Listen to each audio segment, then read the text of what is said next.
YSR Congress party, Telugu Desam, Janasena, BJP కూటమి మధ్య హోరాహోరీగా జరిగిన ఎన్నికల సమరం ముగిసింది. జూన్ 4వ తేదీన ఫలితాలు వెలువడ కానున్నాయి. పోటీ చేసిన అభ్యర్థులతో పాటు ప్రజలు కూడా అత్యంత ఉత్కంఠగా ఎదురు చూస్తున్నారు. 1వ తేదీన జాతీయ మీడియా సంస్థలు ఎగ్జిట్ పోల్స్ వెలువడిస్తున్నాయి. వీటిని బట్టి ఏ ప్రభుత్వం వస్తుందో అంచనాకు రావచ్చు. తెలుగుదేశం పార్టీ అధినేత చంద్రబాబు నాయుడు విదేశీ పర్యటన ముగించుకుని తిరిగి వచ్చిన తర్వాత తెలుగుదేశం పార్టీకి ఎన్ని సీట్లు వచ్చాయనే విషయాన్ని అంచనా వేశారు. పోలింగ్ సరళిని నిశ్చితంగా పరిశీలిస్తే వైసీపీ కనీసం 35 సీట్లు కూడా వచ్చే పరిస్థితి లేదని చంద్రబాబు అభిప్రాయపడుతున్నారు. తెలుగుదేశం పార్టీకి జనసేనాని పవన్ కళ్యాణ్ మాటకు కట్టుబడి సహకారం అందించారని, దాదాపు మెజార్టీ సీట్లలో జనసేన గెలవబోతోందని పార్టీ నాయకులతో అన్నట్టు తెలిసింది. వైసీపీ ఎన్ని రకాల ప్రయత్నాలు చేసినా తెలుగుదేశం శ్రేణులు కలిసికట్టుగా ఎదిరించారని, ప్రతిపక్షంలో ఉన్నప్పటికీ అధికార పార్టీ అరాచకాలను ధీటుగా ఎదుర్కొన్నామన్నారు.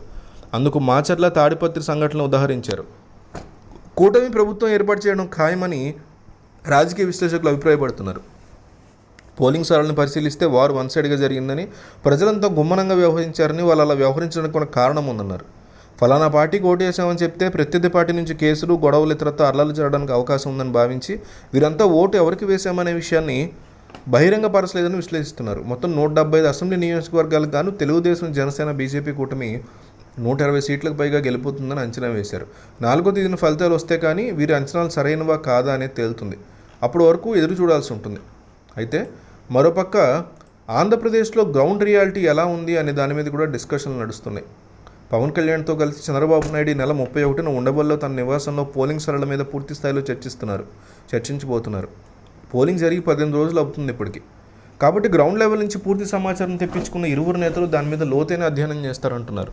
టీడీపీ కూటమి గెలిచి తీరుతుందని ఇప్పటికే ఆ పార్టీ నేతలకు చెప్పిన చంద్రబాబు జూన్ 4న ఫలితాల వరకు ఓపికగా ఉండాలని సూచించారు.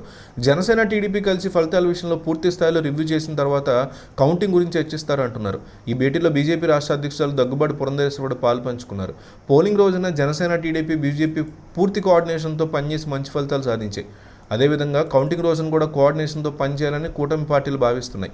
ఎక్కడ ఏ చిన్న పొరపాటును కూడా ఆస్కారం ఇవ్వకుండా ప్రతి ఒక్కరి ఓటుని లెక్కించేలా చూడాలని ఈ భేటీలో నిర్ణయం తీసుకుంటారంటున్నారు. మొత్తం మీద చాలా కాలానికి పవన్, చంద్రబాబు భేటీ కాబోతున్నారు. ఈ భేటీ తర్వాత ఇరువురు నేతలు ఏపీ కూటమికి ఎన్ని సీట్లు గెలుస్తుందని మీడియాకు చెప్తారన్న చర్చ కూడా సాగుతోంది. అయితే గెలుస్తామని మాత్రం చెప్తున్నారని, సీట్ల విషయంలో మ్యాటర్ రివీల్ చేయకుండా ఒక పక్కా వ్యూహంతో ముందుకెళ్తున్నారని తెలుస్తోంది. వాళ్ళు రివీల్ చేయకపోతే రివీల్ చేయకపోయారు. వాళ్ళు రివీల్ చేయకపోయినా పర్లేదు, మీరు చెప్పండి. మీకేమనిపిస్తుంది? కూటమికి ఎన్ని సీట్లు వస్తాయి, జగన్కి ఎన్ని సీట్లు వస్తాయి అనిపిస్తుందో కామెంట్ చేయండి.